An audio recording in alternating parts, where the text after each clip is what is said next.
ત્યારે મનમાં એવું એમણે નક્કી કર્યું કે હું પણ એક દિવસ દુનિયાની સૌથી મોટી પ્રતિમા હું બનાવીશ. ભરૂચની અંદર જે સ્ટેચ્યુ ઓફ યુનિટી જેમણે બનાવેલું હતું એવા રામ સુતાર સેન્ચુરી મારીને આ દુનિયા છોડી ગયા છે. નોઈડામાં એમનું ગઈકાલે મોડી રાત્રે નિધન થયું છે અને આ નિધનનું એમના પુત્રએ સત્તાવાર જાણકારી આપી છે. તો આના વિશે હું તમારી સાથે વાત કરીશ. મારું નામ રાજેશ શાહ છે અને તમે જોઈ રહ્યા છો ગુજરાતના સૌથી મોટા ડિજિટલ ન્યૂઝ પ્લેટફોર્મ ખબરછે.com. રામ વણજી સુતાર એક એવા પ્રખ્યાત શિલ્પકાર કે જે માત્ર ભારતમાં નહીં પરંતુ આખી દુનિયામાં એક જાણીતું નામ છે. કારણ કે એમણે જે સ્કલ્પચરો બનાવ્યા છે, એમણે જે પ્રતિમાઓ બનાવી છે એ એટલી અદ્ભુત અને ભવ્ય છે કે જેને કારણે એમને અનેક એવોર્ડો મળ્યા છે. 1999માં પદ્મશ્રી, 2016માં પદ્મભૂષણ, 2016માં ટાગોર એવોર્ડ અને હમણાં ગયા વર્ષે 2024માં મહારાષ્ટ્ર ભૂષણનો એવોર્ડ એમને આપવામાં આવ્યો. એના ઉપરથી ખબર પડે છે કે આ એવા વ્યક્તિ હતા કે જે દેશની અંદર બહુ જ જાણીતું નામ હતું. રામ વણજી સુતાર એમનું 17 ડિસેમ્બરે એમના નોઈડા ખાતે નિવાસસ્થાને અવસાન થયું. તેઓ છેલ્લા કેટલાક સમયથી માંદગીથી પીડાઈ રહ્યા હતા અને એમના પુત્ર અનિલ સુતારે આની જાહેરાત કરી છે કે એમના પિતાનું નિધન થયું છે. હવે રામ સુતારનો જન્મ છે એ 19 ફેબ્રુઆરી 1925ના દિવસે મહારાષ્ટ્રના ધુળિયામાં આવેલા એક ગોંડુર ગામમાં વિશ્વકર્મા પરિવારમાં થયો હતો. એક નાનકડા, એટલે બહુ આર્થિક સ્થિતિ સારી નહીં એવા પરિવારમાં એમનો જન્મ થયો હતો. પરંતુ આ રામ સુતારને બાળપણથી જ ખબર નહીં, કદાચ કંઈ ગોડ ગિફ્ટ હશે, તો એમને શિલ્પ કલાની અંદર બહુ જબરજસ્ત ઊંડો રસ હતો. નાનપણથી જ એમને બધું કરવું હતું અને જ્યારે સ્કૂલમાં ભણતા હતા ત્યારે એમણે અમેરિકાની સ્ટેચ્યુ ઓફ યુનિટીનો એક ફોટો જોયો હતો.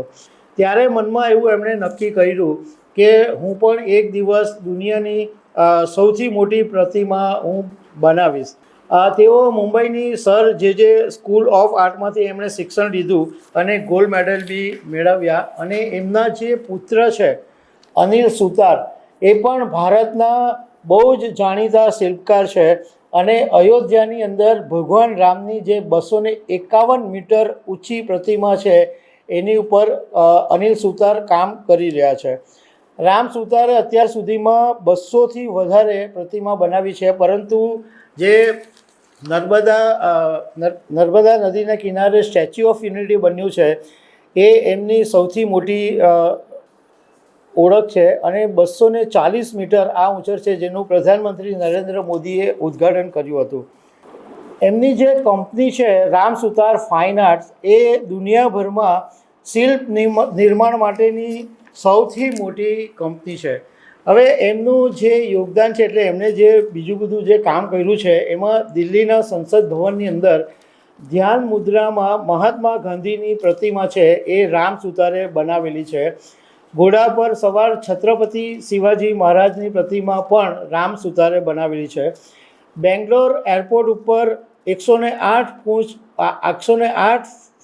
ફીટ ઊંચી કેમ્પે ઘોડાની પ્રતિમા પણ રામ સુતારે બનાવેલી છે. આ ઉપરાંત ડૉક્ટર બાબા સાહેબ આંબેડકર, મહાત્મા ગાંધી, સાવિત્રીબાઈ ફૂલે, મહાત્મા ફૂલે, આ બધાની પ્રતિમાઓ પણ એમણે બનાવી છે. અને એમની જે સરખામણી છે એ દુનિયાના બહુ જ જાણીતા શિલ્પકારો કે રોડિન અને માઇકલ એન્જેલોની સાથે કરવામાં આવે છે. અને એમની ઓળખ ત્યારે થઈ, એટલે લોકો એમને ત્યારે જાણતા થયા કે જ્યારે એમણે પહેલી વખત મધ્યપ્રદેશના ગાંધીસાગર બંધ ઉપર માતા ચંબલની એક પ્રતિમા બનાવી અને એ 45 ફૂટ ઊંચી પ્રતિમા બનાવી, ત્યારથી એમનું નામ થવા માંડ્યું અને ત્યારથી એમની ઓળખ ઊભી થઈ. એમની એક સ્ટોરી એ પણ છે કે તેઓ કેન્દ્રની અંદર માહિતી અને પ્રસારણ મંત્રાલયની અંદર જોબ કરતા હતા અને 5 વર્ષીય યોજનામાં એમનું કામ હતું. પરંતુ એમને નોકરીમાં મજા નહીં આવી અને 1959ની અંદર એમણે આ નોકરી છોડી દીધી અને પોતાની આખી જિંદગી છે એ શિલ્પ કલાની અંદર સમર્પિત કરી દીધી. તો આવા એક વ્યક્તિ કે જેમની 100 વર્ષની ઉંમર છે એટલે સેન્ચુરી મારી અને એ જિંદગી છોડીને ગયા છે. તો દર્શક મિત્રો આવી અનેક વાતો સાથે અમે તમને મળતા રહીશું. Thank you very much.